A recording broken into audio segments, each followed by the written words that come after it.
The Case of Tara Black, Part 1. I'm a psychologist, and it's my job to listen and ask the right questions. Most cases, although different in many ways, tend to become similar in terms of human nature responding to traumas. Son of a drunken father, wife of an abusive husband, sister who died in a car crash. The way our brain comprehends and deals with these tragedies and traumas are all very similar. Standard, textbook. That's what I thought for 23 years.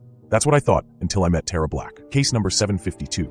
Do you believe in ghosts? Tara's innocent question caught me off guard. I didn't, but this wasn't about me. Do you believe in ghosts, Tara? I replied, trying to keep my tone neutral. I do, she said, her eyes holding a haunting wisdom that seemed to defy her tender age. Do you think you can help ghosts? I don't know. Have you seen any ghosts? I asked. No, Tara replied softly, twirling a doll I guess she'd found in the waiting room. But I've heard them. Find out what happens next in part 2.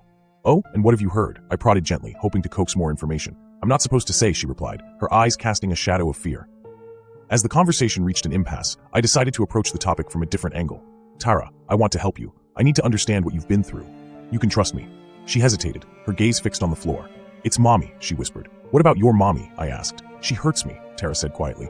Oh, I see. And whereabouts does she hurt you? Everywhere. Well, she used to. She doesn't anymore. What do you mean? I pressed forward. Daddy used to ignore me and Mommy.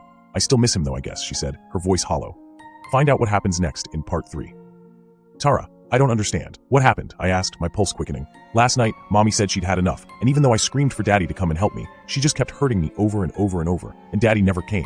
Then suddenly, I just didn't hurt anymore. And then I heard Daddy and Mommy talking, and they sounded like ghosts. I don't know what they were saying. And then I was here. Tara then smiled and hummed a tune, and continued to play with her newfound doll. I was completely speechless for the first time in my career.